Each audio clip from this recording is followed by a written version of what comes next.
Welcome back and thank you very much for staying with us, everyone. Insecurity poses a significant threat to Nigeria's stability and development as a nation. To safeguard its sovereignty and ensure the safety of its citizens, the Nigerian government must take decisive action through various security agencies to address this pressing issue.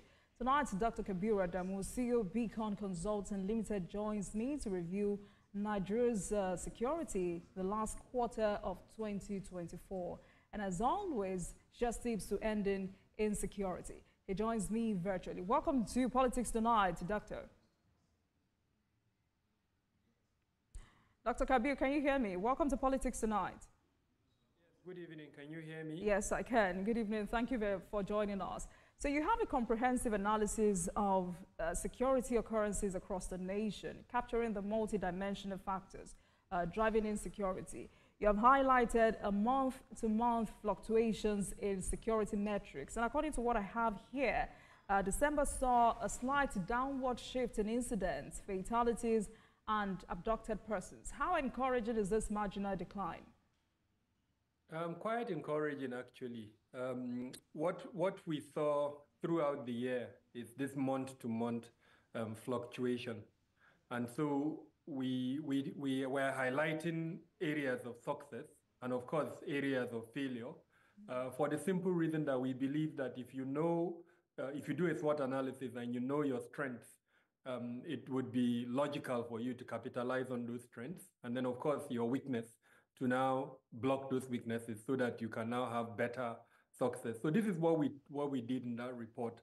It was December 2024, and so we reviewed the month-to-month, that's compared November to December, and we saw the result. We also did the last quarter of 2024, which is the last 3 months of 2024. Then we did the half year 2024, compared it to the first half of 2024. And then, of course, more importantly, we did the whole of the year 2024 and compared it to 2023. And from that, we were able to see, like I said, progress.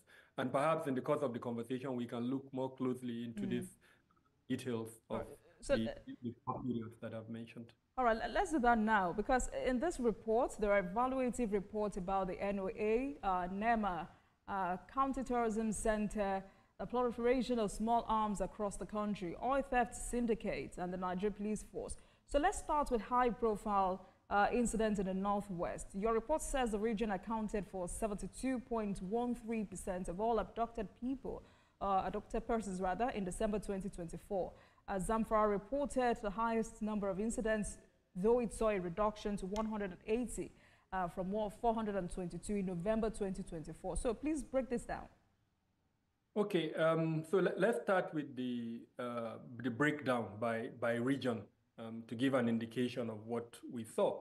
The total number of incidents that we recorded in December was 674. Compared to November, it was 685, so just a 1% decrease. Now, for fatalities, the total figure was 708. That's for December 2024. However, what we saw for November was 951, so a decrease of 22%. For abduction, we recorded 671 abductions in the month of December 2024. But what we recorded in November was 781. Again, a decline of about 14.63%. So clearly, in all the three metrics, there was a decline across the regions. But more importantly, like you pointed out in your narrative, we broke down the regions. There are 6 geopolitical regions in Nigeria. We broke them down. And then what was obvious, which was what we had seen almost throughout the year, was the Northwest occupied the highest occurrences in all three metrics that we had recorded. So for fatalities, as an example, it was above 50%. For abduction, it was about 71%, just in one region compared to the 6 regions of the country. Of course, the regions with the lowest was the southwest of the country, which is a pattern that we have seen from the beginning of the year till the end. Sometimes it would be the southeast, which is surprising. but most times it will be the southwest of the country. This was the pattern that we saw in December 2024.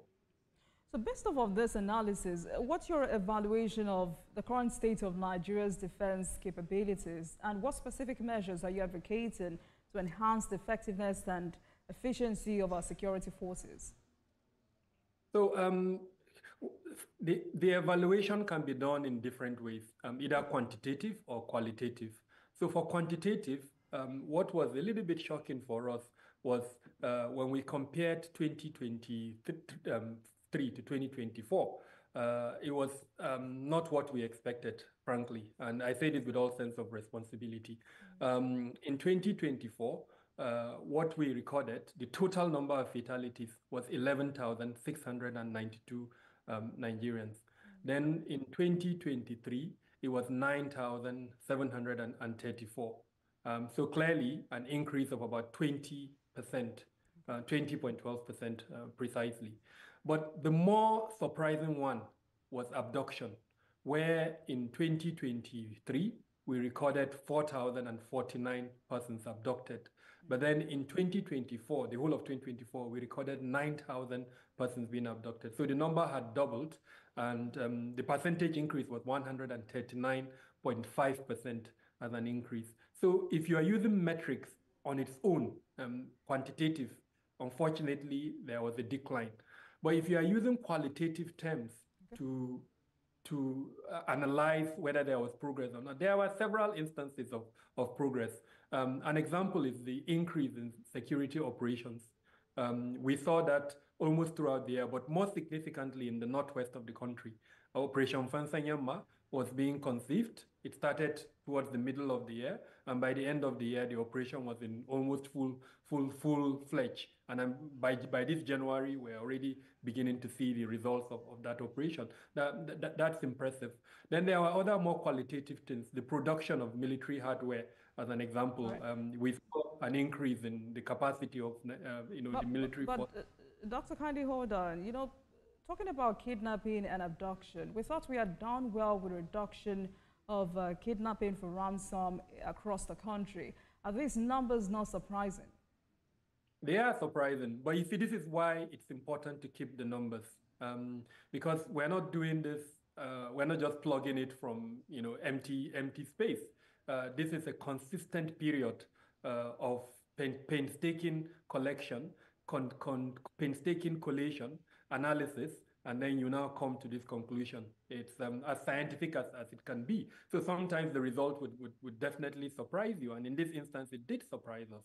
And more importantly, when you compare it with some of the statements from our public security managers who consistently indicate success. So we're taken aback, we were surprised, but we're not doing this for fun. We're doing it to help improve security Absolutely. In the country. Like I said at the beginning, it's a SWOT analysis. There are areas of success, and there are areas in the Southeast, as an example, as a region. There have been remarkable improvement in terms of reducing the number, but sadly, this is being compensated for by increase in the Northwest. So the obvious question is, what is the difference in the threat factors that operate in the Southeast and those that operate in the Northwest? If there is success in the Southeast, will the same mechanism, the same measure be applied in the Northwest? Will it work, or do we need a different approach? So this is what we did in that report, a granular analysis detailing for each region the threat element, understanding the attack methodology of those threat factors, and then giving our sense of what the reasons for success or failure, as the case may be, in those regions. Yeah, okay. All right, let's go back to the Northwest, because I'm sure the numbers you have ruled out do not surprise anyone. But for the Northwest governors, do you doubt their level of commitment to ending terrorism and banditry?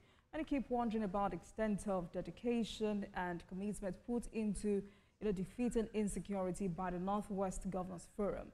The governors had met with the president had several times. The representatives of the federal government at different times. They've met with international organizations. There have been several peace and security summits. But insecurity is still ravaging the Northwest. And this makes Nigerians question the level of honesty, political will, dedication, and commitment. What do you think, Doctor? So, like we highlighted in the report, this uh, uh, approach, as it were, to addressing insecurity cannot be driven by the federal government alone. Consistently, we hear the whole of government and then the whole of society approach to managing insecurity. And that is where we must arrive at. We specifically advocated to Mr. President to use 2025 to ensure that we achieve this whole of society and whole of government approach to managing security. The federal government is doing a lot, but there is a need to bring in the state governors. You've highlighted the several conferences that are being held. I personally have attended too many conferences. And in all those conferences, we highlight what we feel are the drivers, what the triggers are. So we have a compendium, as it were, of what the triggers and the drivers of insecurity are. But this is the challenge. You've heard of the kinetic and non-kinetic approach to manage security. And experts, especially practitioners, we believe that the proportion for kinetic compared to non-kinetic should be just 20%, while that of non-kinetic should be about 80%. In fact, if you push it too far, it shouldn't be more than 30 to 70%. But But Dr. what we have, Adamu, haven't we explored all these approaches? no, we haven't, sadly. And this is the point I'm trying to make.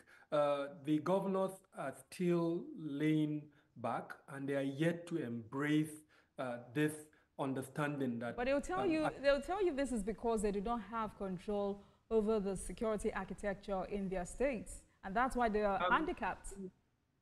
I would love to sit with any governor who says that. And I'll remind him that he's the chairman of the State Security Council.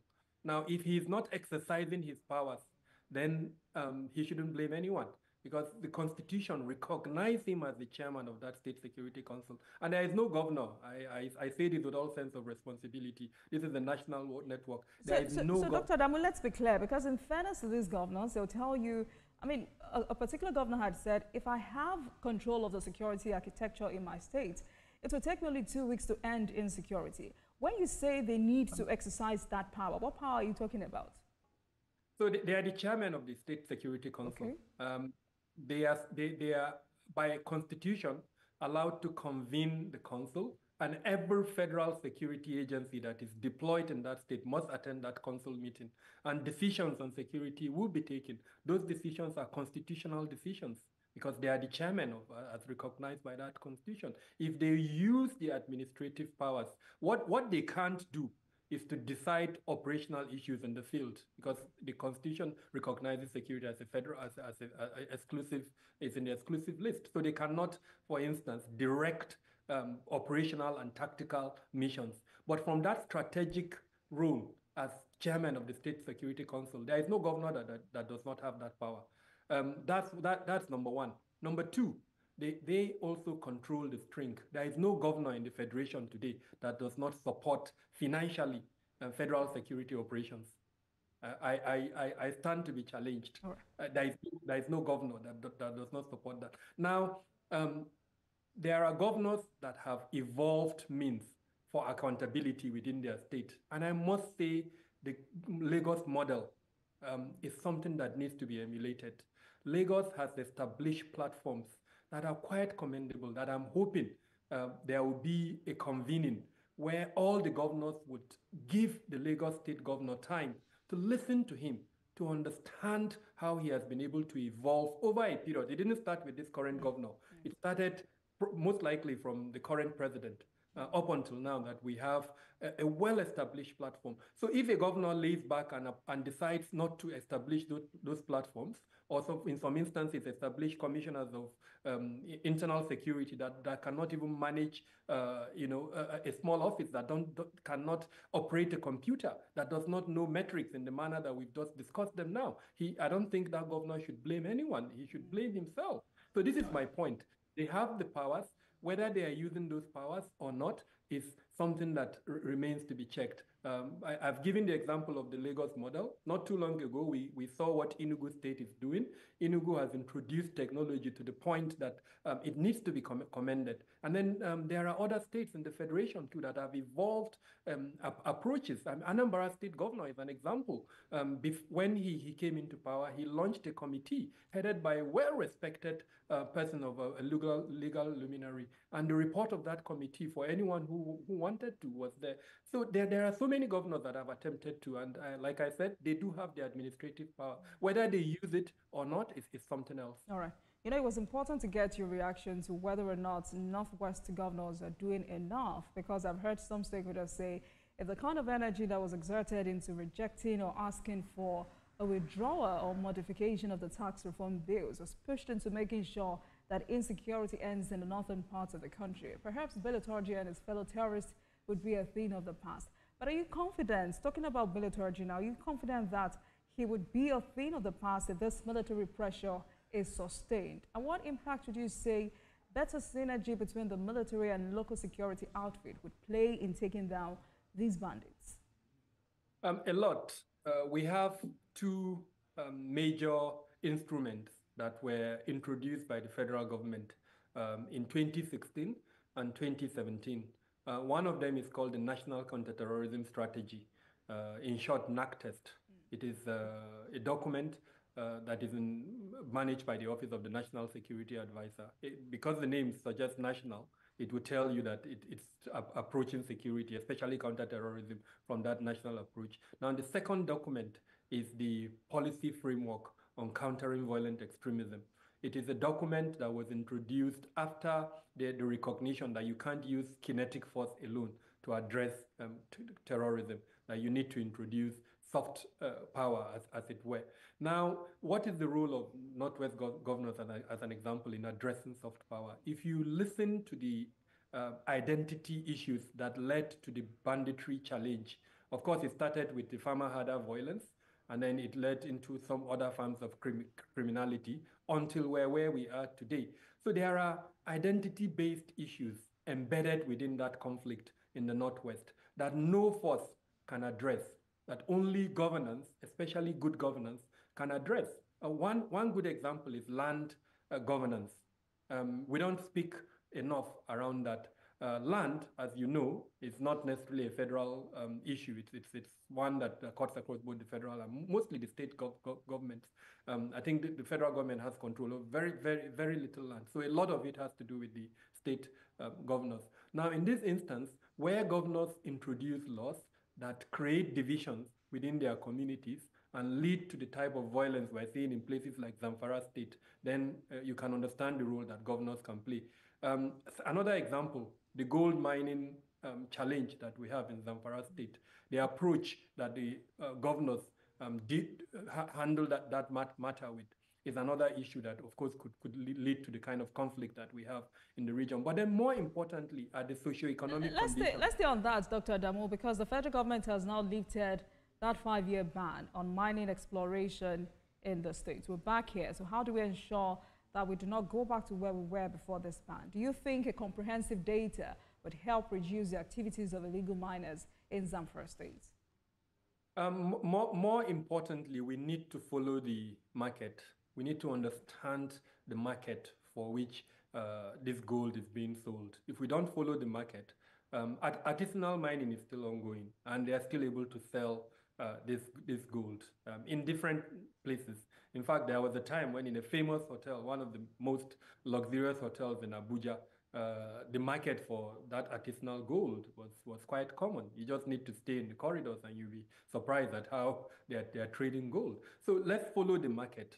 No matter how good the industry is, if we are able to regulate the market, it would reduce the tendency for the illegal activities that are ongoing. But for as long as we allow the market to remain unregulated in the manner that it is at the moment, then I can tell you the incentive for criminality increases. And as long as there's criminality, the incentive for bandits to go in and protect stuff to allow for the criminality to continue will continue. So I don't think we've done enough. We need to do more. We need to control the market. We need to make sure, especially the involvement of foreigners. who, with brazen, criminality, as it were, continue to exploit some of these resources that we have. So I think the work of the Minister for Solid Mineral is really cut out. And he needs to work with the other ministries and the other security departments to understand the dynamic involved in this and trace, especially, like I mentioned, the market. Then perhaps that would reduce the incentive. All right. In this document, Dr. Adamu, you address the issue of displaced population. For states like Zamfara State, the issue of internal displacement remains one of the most pressing challenges confronting that state. The administration of Dr. Dada Lawal is emphasizing the importance of domesticating the national policy on IDPs to safeguard the rights and welfare of displaced persons. How serious is the situation? It is extremely serious. And thirdly, while we've given attention to the situation in the Northeast, a lot of humanitarian and development assistance is being gotten. Unfortunately, we've not done the same in the Northwest, where we're yet to even quantify the number of persons that have been displaced.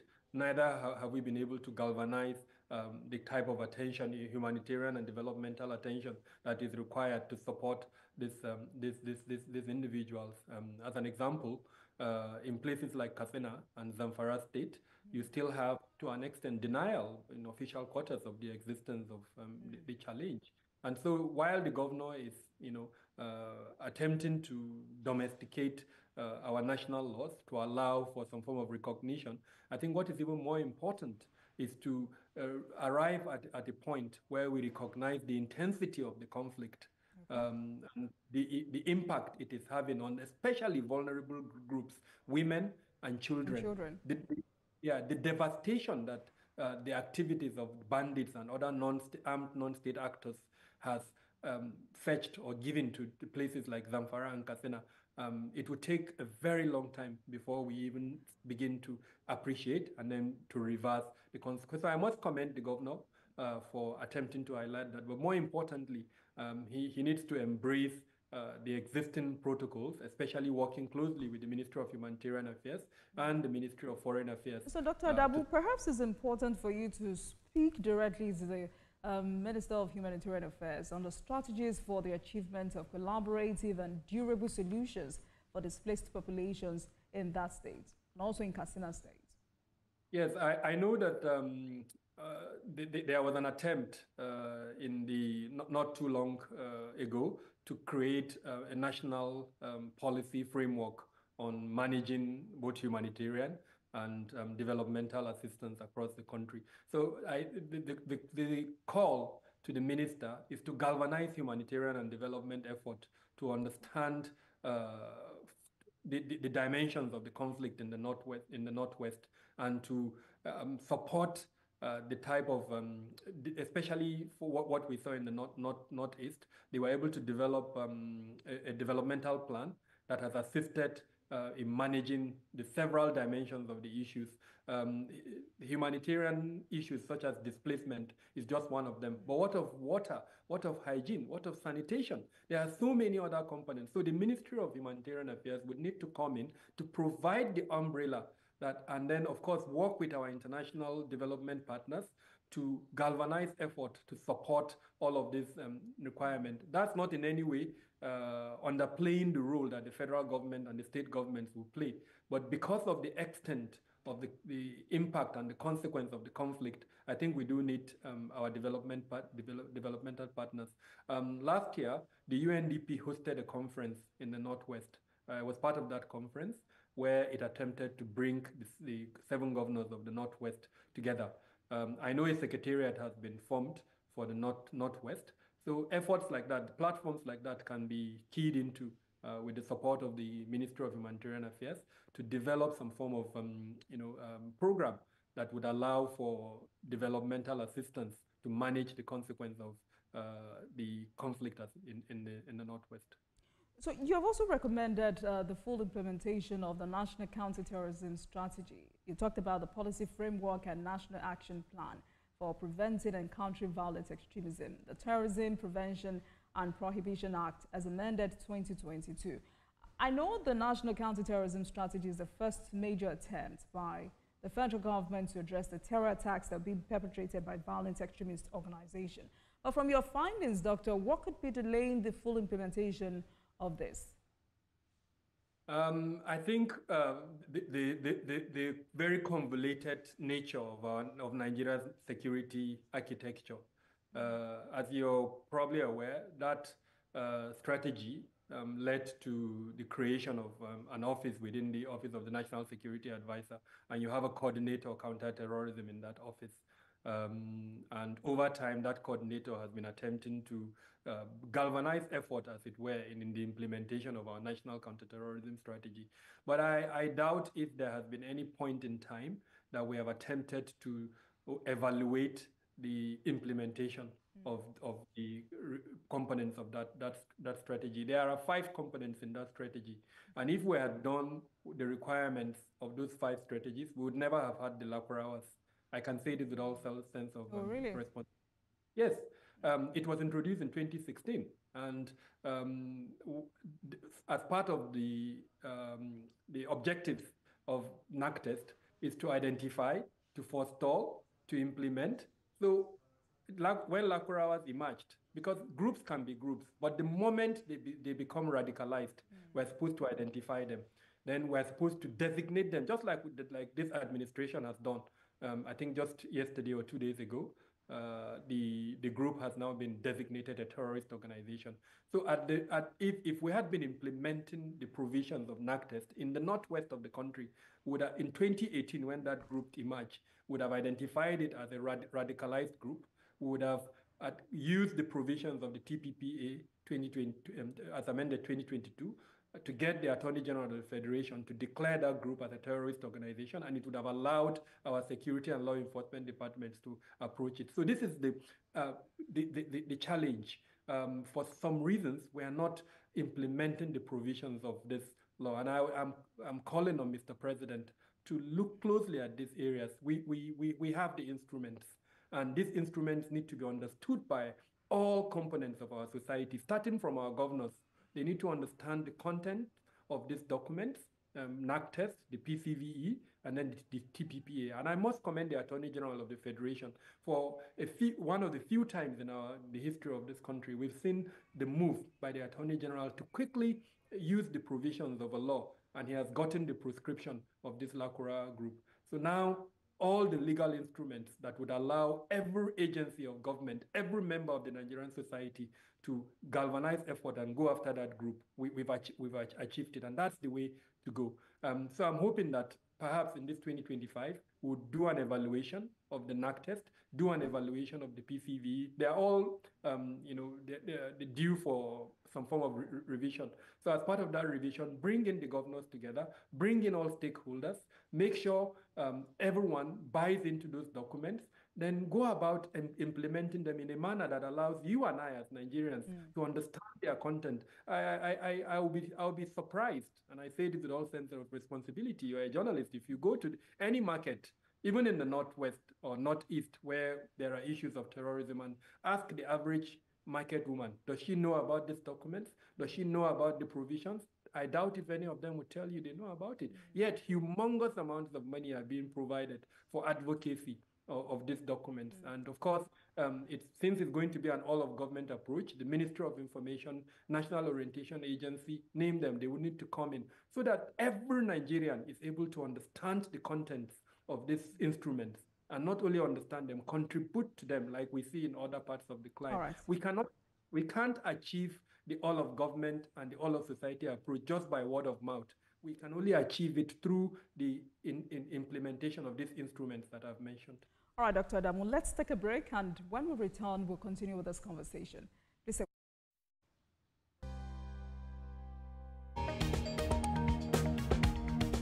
The Inspector General of Police has met with senior officers to review the state of security.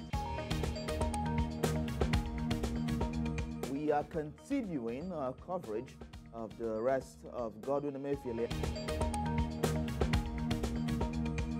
The Senate has summoned the governor of the Central Bank of Nigeria to properly brief the Senate regarding the state of the economy.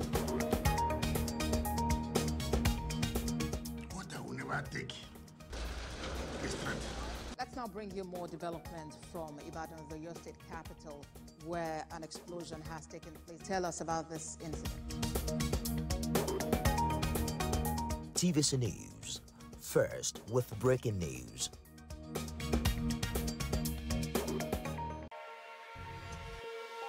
Every weekday on Business Nigeria, we uncover the secrets of the financial world. We analyze the stock market, shares, bonds, and the thrilling world of cryptocurrency. Facts matter.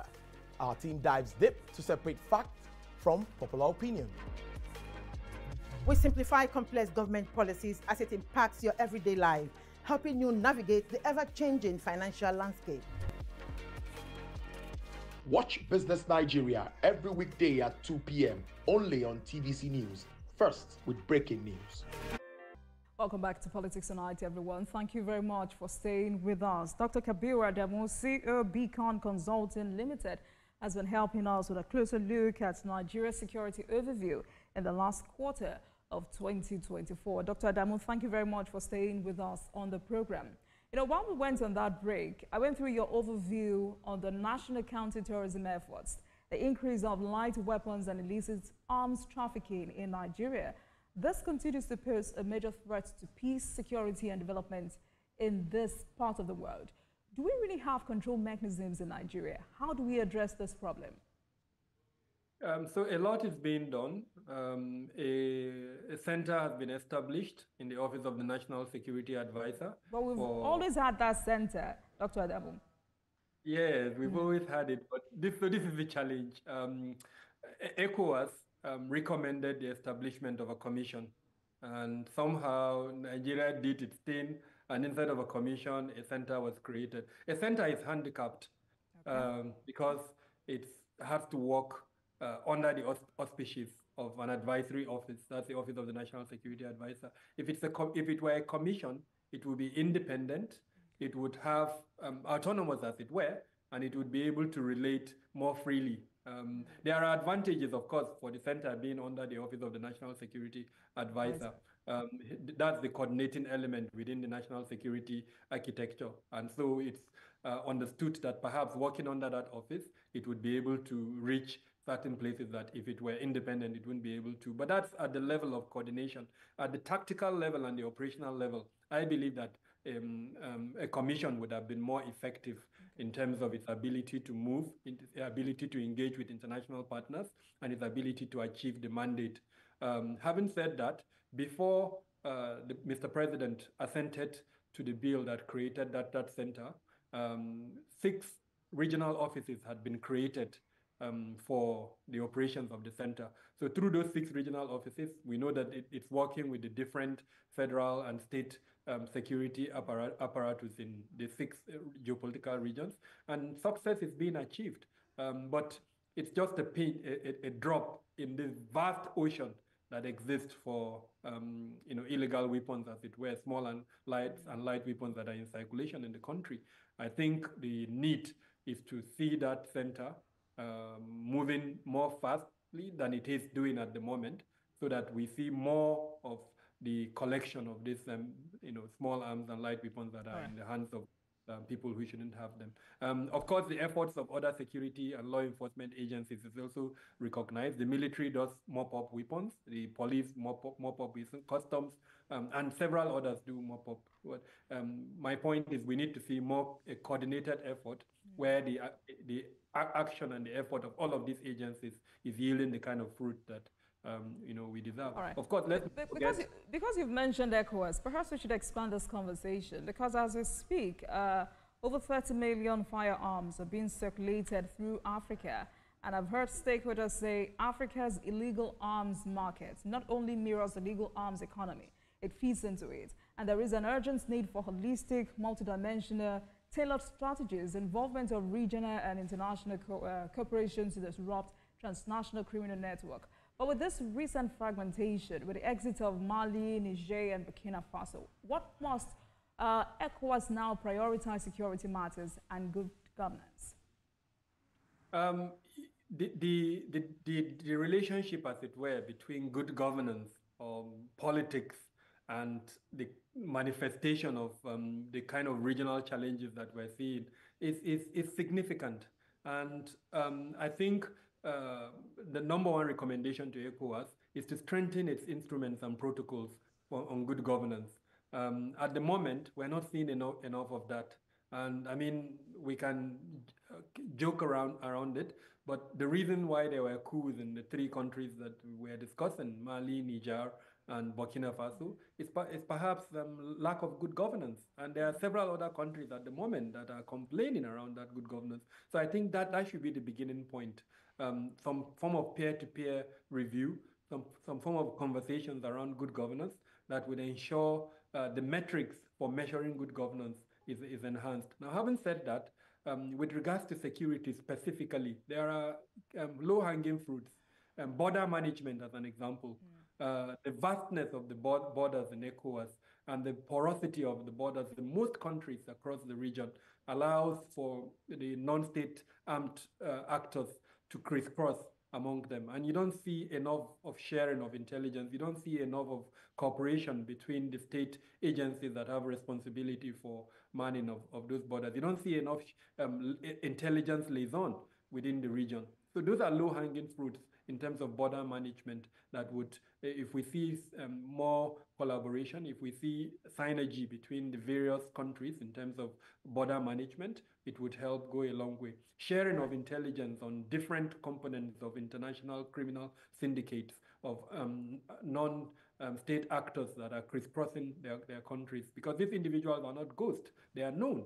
A terrorist group leader in Burkina Faso who decides to go to Niger or even down to Nigeria to come and carry out an attack, they know him, they know his background, they know his picture, they know what he looks like. If they share that kind of information, it will help reduce the capacity of that individual. And so that type of intelligence capability, I think, is required within the region. And of course, some form of interoperability between their military components. We need to see that. I think we saw the result of that when the Nigerian Chief of Army Staff visited Niger, and what political leaders couldn't do, we saw the military doing it. So we need to also see more of that within the ECOWAS. The discussions around the establishment of a standby force, I think that discussion has remained at the level of discussion for a long time. We need to see traction in that regard so that standby force is established as peace. I brought that up because when it comes to economic integration, we can talk about many achievements. It's kind of just about free movement of persons. It's also about creating a common market for the region. It's about helping countries develop infrastructure, energy, internet connectivity, and building road networks across the region. But the matter of security and good governance, how pivotal are they? And also, can ECOWAS still defend democracy in West Africa? But we'll continue that conversation some other time. Let's wrap up this way, Doctor. And this is us going back to the fight against terrorism and maintenance of peace. 61 years after the creation of DICON, Nigeria is still heavily dependent on the importation of hardware.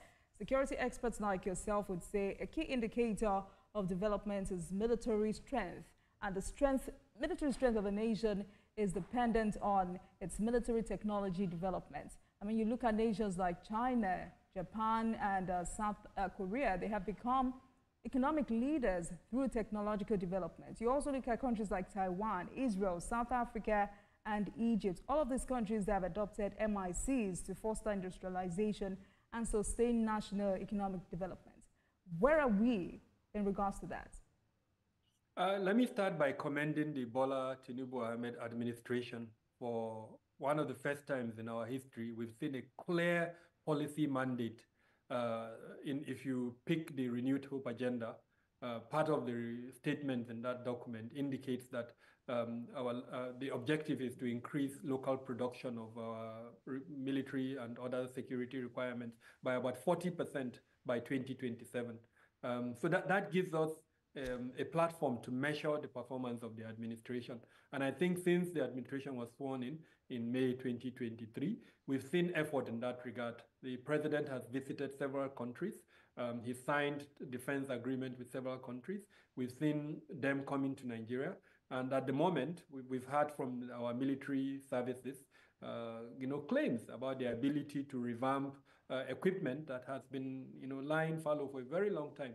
One of the ministers of defense did tell us that we are able to produce armaments for our requirement almost at about 70%. So all of that, I think, is work in progress. And like I mentioned, we must commend the Bola Tinubu administration for providing the policy direction that is allowing for the achievement of that. The areas that I think we need more effort is in infrastructure. For as long as the Ajaokuta steel rolling mill remains in the condition that it is, it would continue to hamper our desire to achieve this 40% by 2027. We also need to ensure that the space is conducive for private players who have the capacity and who have shown commitment in their ability and their regard. There are several of them at the moment today who have supported, who have invested heavily. So that space needs to be open. The procurement processes and procedures within the defense sector would need to be made more transparent so that corruption and other issues are reduced. But overall, I think this administration deserves commendation for the effort it's done and for providing a clear direction for meeting that target of 40% by 2027. All right, Dr. Adamu, thank you so much for your time. I mean, this is a conversation we must continue to have until we achieve our goal as a nation, which is peace, security, and stability. Thank you so much for joining us on Politics Tonight. Dr. Kabir Adamu is the CEO, Beacon Consulting Limited. Thank you so much for joining us on the program, and have a great weekend. Thank you so much for having me too. And thank you very much for watching, everyone. That marks the end of today's episode of Politics Tonight. But you can watch the repeat broadcast of this episode at midnight. Get in touch with us on our social media handles, Facebook, Instagram, and X at TVC News NG and at Olajumoke using the hashtag Politics Tonight. We're also on YouTube at youtube.com/TVC News Nigeria. I am Olajumoke Olatunji. Good night, everyone, and have a great weekend.